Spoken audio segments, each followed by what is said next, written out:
নমস্কাৰ বন্ধু বান্ধৱীসকল, স্বাগতম জনাইছোঁ মোৰ এটা নতুন মিনি ব্লগলৈ। আৰু আজি পুহিয়া পিঠা কেনেকৈ বনায় সেয়া দেখাম। পুহ মাহত জন্ম যিসকল হয় তেওঁলোকক পুহিয়া পিঠা দিয়া হয় বাৰ্থডেত। আৰু আজি মোৰ খুৰা ছোৱালী জন্মদিন, পুহিয়া পিঠা বনাইছে আইতাহঁতে। পুহিয়া পিঠা আপোনালোকে খাই পাইছে নাই কমেণ্ট এটা কৰিব। গাখীৰৰ সৈতে খাই বৰ ভাল লাগে। আৰু খুৱাই মোক ক'লে হাৰমতিৰ পৰা অলপ বুনিয়া ভুজিয়া লৈ আহিবৰ কাৰণে, আৰু মই সেইবাবে স্কুটিখন লৈ ওলাই আহিলোঁ হাৰমতিৰ পৰা আহোঁগৈ বুলি।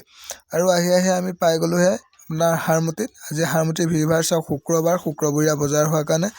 আৰু এই হোটেলখনৰ পৰা অলপ বুনিয়া ভুজিয়া লৈ লওঁ। আৰু বুনিয়া ভুজিয়া ল'লোঁ আমি, লৈ পেলাই ওলাই আহিছোঁ। আৰু আহি আমি পালোঁহি ঘৰ। আৰু এইফালে চাওক, আজি যিজনী ছোৱালী বাৰ্থডে তাই মোবাইল চোৱাত ব্যস্ত, সৰু ল'ৰা ছোৱালীবোৰ। আৰু মই গৈ এটা পুহিয়া পিঠা মুখত দিলোঁগৈ, টেষ্ট কৰি চাওঁ বুলি। আৰু আইতাই সুধিছে কেনেকুৱা হৈছে, আপোনালোকক জনাবলৈ কৈছে। আৰু আইতাই কৈছে ভালকৈ ভিডিঅ' কৰ, চবকে দেখাবি বোলে। সেইটো কাৰণে আপোনালোককো দি দিম। আৰু এতিয়া মাঘ মাহ পালেহি, মাঘৰ বিহু। পিঠাগুড়ি অলপ খুন্দিবৰ কাৰণে ওলাই আহিলোঁ। মায়ে পিঠাগুড়ি চালি আছে আৰু মই অলপ ঢেঁকী মাৰি দিলোঁ। আপোনালোকেও ঢেঁকী দিয়ে নাই জনাবচোন বাৰু। আৰু ব'লক এতিয়া পুহিয়া পিঠা খাওঁগৈ।